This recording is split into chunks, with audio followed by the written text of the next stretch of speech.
고전시 본문으로 오시고요. 그 고전시가 짧아요. 그죠? 그래서 뭐 간단하게 보면 되는데, 일단 주제 뭐 간단하게 잡고 갈게요. 뭐 농촌에서, 뭐 자연에서라고 해도 좋고요. 그래서 이 농사 짓는 그런 즐거움에 대한 시다. 자, 이렇게 해두시고, 뭐, 물론 간단하게 이렇게 해서 갈 거예요. 근데 이게 우리가 지금 그 2학년 3월이잖아요. 그죠? 우리가 이제 고전시를 이제부터 이제 본격적으로 배우기 시작해야 하는 때라고 생각하는데, 사실 이제 2학년 때 이제 고전시를 열심히 배워서 중심을 딱 잡고 나면, 이 시가 좀 독특한 면이 있긴 해요, 사실. 보통은 이제 양반들은 자연 속에서 좀 이렇게 관념적인 이야기를 많이 하거든요. 근데 이 작품은 정말 자연 속에서 농사 짓는 그런 즐거움을 또 양반의 입에서 이야기를 한다는 건 좀 독특한 특성이 있긴 합니다. 근데 이런 독특하다라고 하는 건 물론 중심을 충분하게 공부한 이후에 느끼는 것이기 때문에 일단 3학년 때 다시 이야기하는 걸로 하고 지금은 시기가 시기이니만큼 이제 좀 간단하게 알아도 될 것 같아요. 자, 자연 속에서 농사 짓는 즐거움에 대한 시다. 알겠죠? 자, 1년 한번 보시고요. 그 1년에서 지금 이제 시작할 때 세상에서 버려진이라고 했죠? 그죠? 그래서 있는 그대로 세상에서 그냥 버려진 그 몸매 그대로 이렇게 봐도 되고요. 속세를 떠난 뭐 이렇게 봐도 되겠네요. 속세를 뭐 떠난 몸이 즉 내가 이렇게 밭일왕에서 늙어가니 밭일왕 뭐겠어요? 뭐 농촌이겠죠? 자, 이렇게 농촌에서 늙어가니 바깥일은 내 모르고 당연히 바깥일이란 이제 속세의 일일 거고 바깥일은 내 모르고 하는 일이 무슨 일인가? 이 중에 우국성심은 자, 우국성심이라는 말 자체 직역해서 풀면 되고요. 우국이 뭐겠어요? 나라를 걱정하는 마음이잖아, 그치? 마음으로 이중에라고 하는 그 앞말 있잖아요. 그러니까 이중에가 그러니까 농촌에서 지내는 삶이잖아요. 농사 지으며 지내는 삶이니까요. 농사를 지으며 지내는 삶. 자, 이렇게 농사를 지으며 지내는 내 삶 속에서 그래도 나라를 걱정하는 마음으로 나는 뭐다? 연풍을 원한다. 그래서 연풍 뒤집으시면 되고요. 뭐다? 풍년을 원한다. 알겠죠? 자, 이렇게 간단하게 보시면 되고, 일수가 애초에 원풍이에요. 보이죠? 원풍. 이게 뭐겠어? 좀 전에 얘기했던 것. 즉, 일수는 뭐다? 이렇게. 풍년을 좀 기원하는 이제 그런 노래다. 음. 자, 그 다음 보시고요. 자, 새벽이 밝아오자 집박이가 소리를 난다. 그러니까 아직 아침새가 울어요. 지금 이렇게 새벽이 되었습니다. 아침이 되었죠. 자, 그 다음에 일어나거라 아이들아 이러죠. 그죠? 일어나거라 아이들아. 그래서 이 지점에서 어찌됐든 아이들한테 말을 걸고 있잖아. 그치? 그래서 뭐 말을 건네는 어투다. 뭐 이래도 좋고요. 자, 그 다음에 그 뒤에 밭 보러 가자 뭐 이랬잖아요. 그죠? 밭 보러 가자. 그러니까 일어나라 아이들아 뭐 이런 지점에서는 좀 명령형을 쓰기도 하고 그리고 밥 보러 가자 뭐 이런 지점에서는 청유형을 쓰기도 하고 그치? 자, 밤사이 이슬에 얼마나 길었는지 보자 뭐 이러네요. 어, 농촌이니까 아무래도 뭐 작물이겠죠? 얼마나 작물이 길었는지 보자. 아니면 이렇게 봐도 돼요. 얼마나 잡초가 자랐는지 보자. 원래 농촌에서는 아침마다 이렇게 김을 매거든. 이제 그 자기 농사 짓는 데 가가지고 그 김 매는 게 밤사이에 이렇게 자라서 올라온 그 잡초를 다 좀 뽑는 게 농촌에서는 되게 중요한 일이야. 그래서 또 이렇게 얼마나 작물이 길었는지 보자라고도 좋고요. 얼마나 또 밤사이에 또 잡초가 자랐는지 보자 이래도 좋고요. 자, 이렇게 해서 지금 이제 육수 신 이렇게 되어 있는데, 뭐 요건 이렇게 아침 농가의 모습이다. 요 정도로 볼게요. 넘어갑시다. 음. 자, 그 다음에 이제 보리밥 지어 담고 풀로 끓인 국을 하여서 배고 올른 농부들을 제때 먹이자. 음. 또 제때 먹이자. 이러네. 음. 그래서 이런 지점에 그냥 그 농민들의 점심을 마련하는 중이다. 마련하는 이제 그런 마음이 드러난다. 알겠죠? 그러면서 이렇게 아이야, 한 그릇 좀 올려봐라 라고 해서 이렇게 또 말을 건네는 것도 쓰고 있고요. 내가 친히 맛을 보아서 보내겠다라고 하네요. 그러니까 이렇게 마음 쓰는 거죠. 내가 친히 맛을 보아서 보내겠다 이런 게 그 마음을 쓰고 있다는 거잖아요. 알겠죠? 마음을 쓰다. 이제 됐고요. 이제 이렇게 칠수 내용 뭐였냐면요. 역시나 점심 농가였네요. 그래서 일단 우리 지문의 특징 중에 하나가 뭐냐면 대표적으로 이 지점에 이제 또 서산의 해지고로 또 시작되는 이 팔수가 붙어 있죠. 그래서 이렇게 아침에서 점심으로 그리고 저녁으로 알겠죠? 이제 이렇게 이제 하루의 일과가 드러나고 있다. 하루의 일과가 시간의 흐름에 따라 전개가 되고 있네요. 알겠죠? 자, 서산에 해지고 풀끝에 이슬이 난다. 호미를 둘러매고 이제 가자 이러거든. 어디로 가겠니? 집으로 가겠죠. 자, 그러면서 중요한데 이 중에 즐거운 뜻 말해 뭐해 이러거든. 음, 그래서 이 집으로 돌아가는 그 귀가하는 어떤 마음, 즐거운 마음이 드러났다.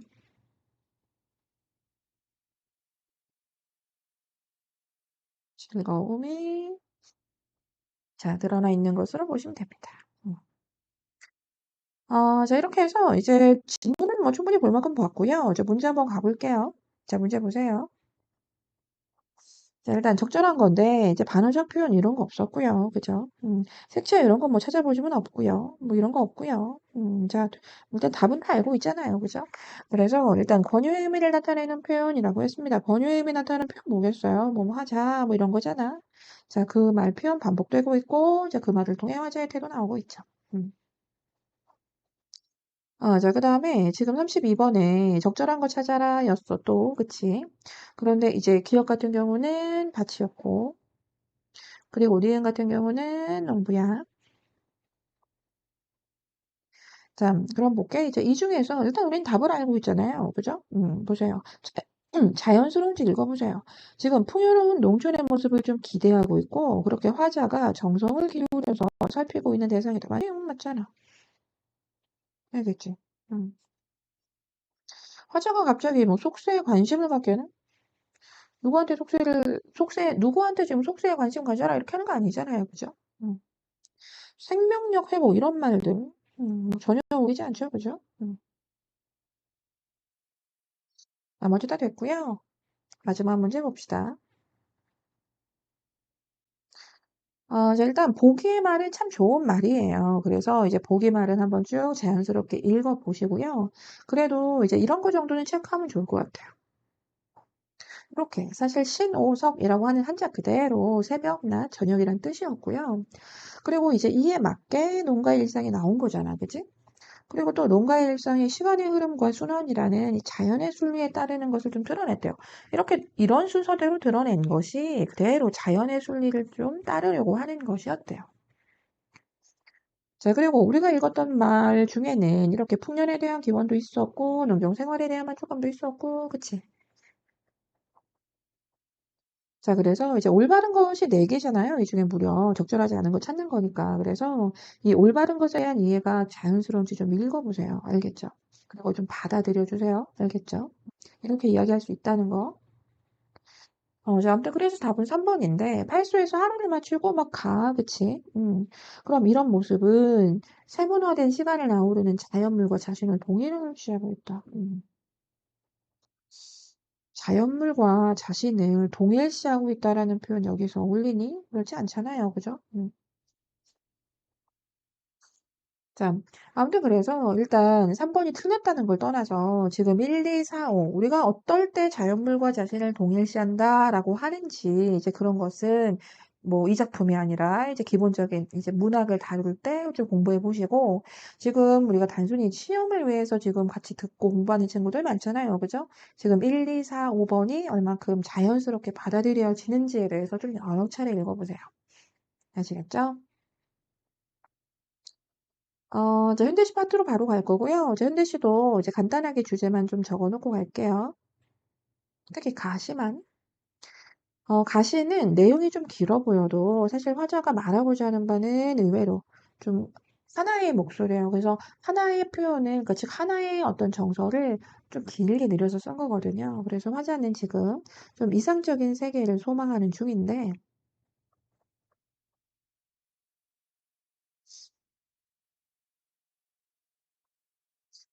읽다 보면 2년부터 지금 계속 화자는 산속에서 좀 슬퍼하면서 지금 반드시 돌아올 거라고 생각하는 그 임을 기다리고 있잖아요. 그죠? 그래서 임과의 만남에 대한 그런 뭐 의지가 좀 드러난다. 이렇게 말해도 돼요. 알겠죠? 음. 이제 그리고 사실 이거 작가 얘기이긴 하지만 사실 이 시만 읽으면 뭐 어떤 작가에 대한 정보를 알 수는 없을 거예요. 자, 그렇지만 이제 나중에 때가 되면 작가 얘기도 좀 할 때가 있는데요, 선생님이. 이 작품은, 이 시인은 좀 이런 경향이 좀 강해서 알고 있어도 좋습니다.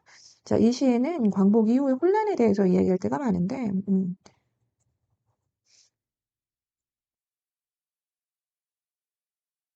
요렇게. 요 정도만. 그래서 이 작품은, 즉, 이 시인은 광복 이후 혼란스러운 그런 상황에 대해서, 그러니까, 즉, 광복 이전에도 우리나라 상황이 안 좋았어요. 그치? 그런데 광복을 했음에도 불구하고 또 민족끼리 분열이 되고 또 서로 좋지 않았잖아요. 그치? 그래서 그런 광복 직후에 이제 이 나라의 어떤 혼란스러운 상황에 대해서 굉장히 마음 아파했던 분이기 때문에, 즉, 그것을 시로 좀 형상화하면서 이마저도 우리 민족의 화합으로 좀 극복하길 바라는 그런 자신의 기대를 또 소망을 바람을 좀 시로 많이 쓰신 분이긴 합니다. 그래서 이 작품 역시나 주제를 이야기할 때 이 안에서 또 얘기할 수 있긴 해요. 내용은 아주 간단하게 볼 거고요. 지금 이렇게 부르고 있다는 거잖아요. 그쵸? 그래서 산은 당연히 청자라고 해야 할 것이고, 그리고 부르고 있는 자체, 그래서 결국은 또 어휘법 얘기할 수 있을 것이고, 역시나 말을 건네는 어투 사용하고 있다, 뭐 이런 표현 쓸 수 있겠죠. 그죠? 그래서 지금 상황을 좀 보면 지금 산은 어떠냐면 우뚝 솟아있어. 아주 푸르단 말이야. 아주 푸르단 말이야. 지금 아주 무성이 우거져 있단 말이야. 알겠죠? 자, 그런데 지금 사슴은 없고 바람도 불지 않고 뭐 그러고 있는 거죠. 그래서 지금 1년의 내용은 일단 아주 푸르고 그리고 우거진 산이 있어. 참, 그런데 그 산의 내부에는 좀 분위기는 좀 적막하다라고 해도 좋고요. 좀 뭔가 공허하다라고 해도 좋아요. 알겠죠? 산 자체는 너무나 푸르고 우거져 있지만 그 내부의 분위기는 좀 적막한 상태입니다. 알겠죠? 그렇게 어쨌든 계속 산 부르고 있는데 이제 여기서 새로 나오는 말이 뭐냐면 일단 그 속에서 나는 너의 가슴에 이렇게 엎드려 있으면 눈물이 난대요. 이렇게. 나는 가슴이 막 이렇게 운대요. 줄줄 가슴이 막 운대요. 그러면서 어쩌면 만나보게 될 수도 있는 그런 볼이 고왔던 사람이 난 너무나 그립다, 가슴으로 그립다, 그래요. 그래서 지금 이연 내용에서 좀 새로 나온 거죠. 지금 이렇게 청산에서. 지금 하자는 청산에서, 자, 이미 그리워 울고 있다. 알겠죠? 넘어갈게. 그 다음에 이 3년의 중요한 표현이 좀 있는데, 보세요. 티끌을 보는 세상에도. 이 벌레 같은 세상에도 라고 해서 했더니 현실에 대한 부정적인 표현이 좀 나왔죠. 이 부정적인 현실을 좀 드러내고 있는 그런 표현이 있어요. 그래서 당연히 이 작품에서는 좀 대조적인 이미지가 있는 거죠. 음. 자, 그런데 이 세상 속에서도 지금 나는 보고 싶은 나의 사람, 그리고 나의 사람 계속 똑같은 얘기죠. 이어나고 그죠? 그렇게 달려와 줄 수도 있는 뭐 나의 사람 이러고 있으니까. 그래서 이제 3년도 그냥 바로 정리할 텐데 이렇게 청산에서 임을 그리워 울고 있으면서 역시나 계속 뭐다 보고 싶어 한다 그냥 이런 정도죠. 그래서 청산에서 임을 아주 간절하게 기다리고 있다. 지금 선생님 그 노트북 상태가 썩 좋지 않아서 렉이 좀 있거든. 음, 끝까지 잘 맞춰보자. 아이고야. 음.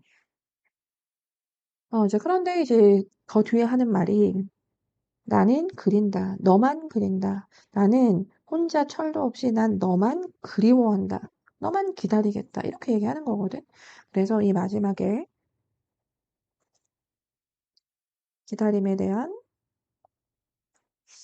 어떤 화자의 좀 굳은 의지가 드러난다. 자, 이 정도를 잡아두시고 자, 문제 풀러 가시면 됩니다. 자, 일단 35번이 좀 단독 문제니까 35번으로 갈게요. 자, 역시 또 답은 알고 있죠. 답은 알고잖아, 그지? 문맥만 보시면 되는데, 일단 여기에서 동동은 기름진 햇살로부터 벗어나서 하늘로 향하려는 막 이랬잖아. 이 문맥을 확인해 보세요. 지금 동동이 어디냐면, 여기 있어, 1년에. 지금 동동 산을 넘어 건너자리 시키는 하늘. 이 뭐가 지금 동동 산을 넘니, 지금 일단. 당연히 흰구름이잖아, 그치? 동동산을 넘는 건 흰구름이야. 그 앞에 문맥부터 보세요. 일단 무성이 우거진 산마루 위에 금빛 기름진 햇살은 내려오고 있고 이렇게 흰구름이 산을 넘어서 둥둥 건너가는 그 자리가 뭐 이렇게 지금 맥락이 흘러가고 있잖아, 그치? 둥둥에는 의미가 없어요. 둥둥 주변을 보시고 둥둥이 대체 무엇을 나타내고자 쓰인 부사원지를 보셔야겠죠. 자, 그래서 지금 여기에서 이 문맥은, 앞뒤의 문맥은 기름진 햇살로부터 벗어나라고 하려면 이 흰구름한테 이 기름진 햇살은 뭔가 좀 부정적인 요소로 지금 나타나 있었어야 되는데 그런 생각이 전혀 아니었잖아. 알겠어? 음. 그래서 문맥을 바탕으로 해서 당연히 2번은 틀렸다. 이렇게 되는 거야. 알겠지?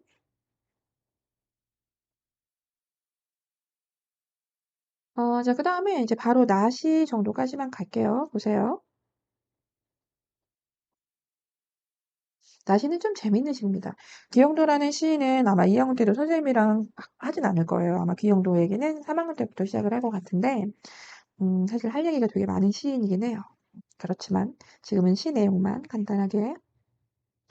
자, 일단 저녁 노을이 지면 신들의 상점에는 하나둘 불이 켜지고, 됐고, 이제 저녁이 됐습니다. 자, 이렇게 저녁이 되면 농부들은 작은 당나귀들과 함께 성 안으로 사라지는 것이다. 문맥만 보세요. 자, 보다 성 안으로 농부들이 돌아간대요. 자, 이렇게 성 안으로 농부들이 돌아간다. 이 얘기를 한 거잖아, 그치? 자, 그런데 그 다음에 그 성이 어떤 분위기인지 얘기해주고 있죠. 그래서 성벽은 아주 울창한 숲인데, 라고 해놓고 이제 쭉 하는 얘기가 지금 성은 아주 울창한 숲으로 되어 있기도 하고 또 구름이나 공기가 되지 않으면 들어갈 수 없는 아주 아름답고 신비롭다 이렇게 구체적으로 이 성의 분위기를 얘기해줬죠. 그래서 이 성 자체는 어떤 이미지냐면 아주 순수한 색이다. 이렇게 보시면 알겠죠. 음. 욕심 없는 세계, 탐욕이 없는 세계, 알겠죠. 아주 신비하고 아름다운 세계, 뭐 이런 곳이에요. 이야기한 그대로. 자, 근데 이제 그 다음에 이런 문맥이 있어. 어느 골동품 상인이 나타나서 나무를 잘라내고 들어간 거야. 음, 뭐지? 음. 자, 그래서 이 지점에서 상인의 성격이 좀 나오는데 상인은 좀 어떻다? 자기가 원하는 바가 있으면 막 이렇게 나무를 잘라버리고 들어가잖아. 그래서 좀 탐욕적이다라고 해도 좋고요. 순수함을 좀 왜 자꾸 지워지지? 음. 자, 순수함을 좀 훼손시키는 그런 인물이다라고 하면 좋겠네요. 알겠지. 그래서 그렇게 한 사람은 결국 그 안에 이 아름다운 성을 보지 못했다. 그렇게 들어갔더니 아무것도 보지 못했다. 알겠죠? 그저 공터더라. 이렇게 된 거죠. 음. 그럼 이게 뭐야? 성이 그렇게 사라졌나 봐가 아니라 그리고 마지막에 보시면 농부들은 사실 아직도 그 성에 있지라고 했잖아. 그치? 그래서 이 작품이 가지고 있는 가장 독특한 점, 특징이라고 해야 하나요? 같은 공간이에요, 사실. 그런데 같은 공간에 대한 좀 대비적인 인식이 드러나죠. 그쵸? 애초에 대비적으로 봅니다. 그쵸? 대비적으로 바라보죠. 그래서 일단 당연히 우리 농부는 그곳을 들어갈 수 있어요. 그리고 아름다운 음, 성으로 이렇게 인지하고 있죠. 그런데 우리 이 용불품 상인은 그저 공터밖에 보지 못했죠. 그죠? 자, 이렇게 된 이유가 뭐 때문이니? 이렇게 된 이유가 뭐지? 결국 순수함이죠. 그리고 탐욕스러움이죠. 알겠죠? 그래서 같은 공간을 달리 보게 되는 이제 그런 좀 독특한 성격이 있는 이제 그런 작품이다. 이렇게 이해하시면 됩니다. 아, 자, 오른쪽에 34번 문제 바로 보시고 34번의 답 2번이잖아. 그지? 가는 나와 달리 반복적 호명을 통해 자 이랬어. 자, 당연히 여기서 반복적 호명 뭐겠어요? 산이겠죠. 그죠? 음, 넘어갑시다. 아, 자, 이렇게 해서 이제 36번까지만 볼 텐데, 우리가 지금 니은에 해당하는 단은 안 봤잖아요. 그래서 기억만 가지고 문제 한번 풀어볼게요. 자, 기억이 뭐였냐면, 이게 큰 나무들. 음, 당연히 큰 나무 자체가 무슨 의미가 있겠어? 소스로 가지고 와야겠지? 자, 큰 나무를 어떻게 했다고? 잘라냈다고? 알겠지? 누가? 골동품 상인이. 자, 그럼 보자. 그는 기억을 목적 추구에 방해가 되는 대상으로 인식한다. 이렇게 읽어야겠죠. 그죠? 그럼 목적 추구에 방해가 되는, 일단 답이니까 당연히 맞는 말인데, 그의 목적이 뭔데요? 지금 여기에. 성으로 들어가는 거 아니었나? 그지?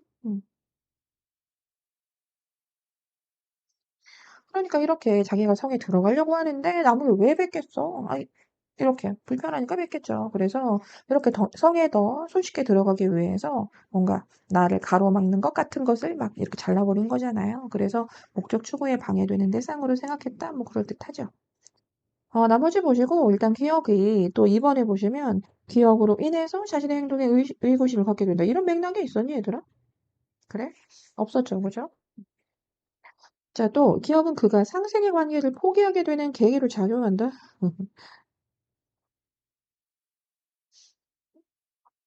이러려면 뭔가 좀 이 나무를 베어버린 것과 관련한 이야기가 그 이후에 공터를 발견한 그 이후에 뭐가 좀 나와야겠죠.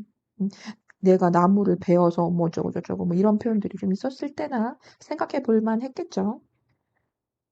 아, 자, 그리고 4번 같은 경우는 이제 그의 문제 해결 과정에서 희생되는 대상이다 이렇게 돼 있는데, 사실 이걸 뭐 굳이 아니라고 할 필요는 없죠. 그렇죠? 문제 해결 과정에서 희생이 되었다라고 하는 말이 사실 이 작품하고 딱 떨어지는 표현은 아니지만 그래도 이제 문맥상 이렇게 이야기하는 게뭐 부적절하진 않아요. 그렇지만 어쨌든 니은에서는 이렇게 오답인 거 아실 테고 그리고 5번 같은 경우에 그의 내적 갈등을 유발하는데 이런 것도 틀렸죠. 내적 갈등을 좀 유발하려면 애초에 그 앞에서 좀 고민을 했었어야 돼. 애초에 내가 이걸 뺄까 말까 뭐 이런 식으로. 알겠죠? 그래서 이것도 틀렸고요. 아직 문제가 남았구나. 37번 보시고 일단 답은 5번이잖아요. 그죠? 어쨌든 우리가 지금 다 해서 이렇게 답은 나와 있으니까 남은 1, 2, 3번. 1, 2, 3번에 대한 이해를 한번 보세요. 자, 가에서 우리 그 산 얘기한 것에서 이 푸른 산에서 볼이 고운 사람을 그리워하는 것으로 보아서 푸른 산은 벌레 같은 세상의 현실과는 좀 대비되는 당연히 이 산 자체는 화자가 지금 지향하고 있는 그런 아주 아름답게 보는 공간이잖아요. 그죠? 비록 의미 없을 뿐이지. 알겠지? 산 자체는 이 벌레 같은 세상과는 좀 대비되는 그런 곳 맞아요. 자, 그리고 또 미래에 대한 나의 기다림이 드러나는 거 맞잖아요. 여기서 말하는 나의 미래에 대한이 뭐예요? 임과의 만남이잖아요. 그렇죠? 자, 이렇게 미래에 대한 나의 기다림이 드러난다. 이렇게 임도 다시 돌아오고 그리고 이 적막했던 이런 분위기도 좀 이제 활기차지고 이런 것들을 지금 화자는 바라고 있다고 하면 좋겠네요. 그리고 또 2번. 나에서 농부들이 울창한 숲을 통과해 성안으로 사라진 거는 이들이 구름이나 공기들과 같은 속성을 지님으로써 이렇게 해야만 들어갈 수 있다고 애초에 시에서 말했잖아. 알겠지? 알겠지? 그것도 그냥 그대로 문맥 가져다가 그들은 구름이나 공기들 같아서 들어갔다라고 시에 나타나 있었습니다. 구름이나 공기 같지 않으면 애초에 들어갈 수 없었다라고 했으니까. 자, 그다음 나에서 농부들에게는 평화로운 성이 이 골동품 상인에게는 아무것도 없는 공터로 보였어. 그치? 그럼 이것은 인물에 따라 동일한 공간이 좀 달리하여 나타난다 했더니 괜찮지, 그치? 동일한 공간이지만 무엇에 따라서? 성격에 따라서. 그쵸? 이렇게 달라지네요. 달리 보이네요. 아시겠죠? 자, 우리 소설 파트로 갑시다.